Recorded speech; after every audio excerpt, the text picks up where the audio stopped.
It is hope that following Kenya's worst post-election violence, that lessons have been learnt. But it seems some politicians are hell-bent on playing with the scars of Kenya's worst ethnically charged violence.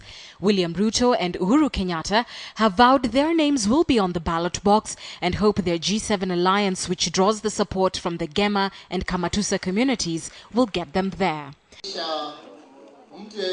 The Gema and Kamatusa groupings are rallying behind their self-anointed kings to also win battle against the International Criminal Court, which is looking to prosecute Kenyatta and Ruto for crimes related to post-election violence. Both groups say they will mobilize their regions to collect a total of 5 million signatures to petition the UN Security Council to halt the cases against Uhuru and Ruto, well, at least until after the election. Their reasoning is that the ICC proceedings against those who intend to vie for the presidency essentially makes the playing ground uneven. But the likelihood of such a petition to make any real progress remains unlikely. The government already tried once before and failed to petition the Security Council to defer the matter. Regional groupings stand a far worse chance. But more than that, even if they were to succeed with such a petition and either one of the ICC accused actually runs in the election and wins, the constitution may stand in his way. Not only are there clauses that allow for impeachment of a sitting president, but someone could cite Chapter 6 of the Constitution to place stumbling blocks in their path. But here is where the arguments of these regional groupings really become astounding. The Kamatusa group say they are even willing to petition MPs to postpone the general election that is slated for next year until the ICC trials are over. Well, if the Thomas Lubanga case is anything to go by, it would take 3 years or even more to get a verdict. So what does that mean? Would the President and Parliament's term be extended for that long?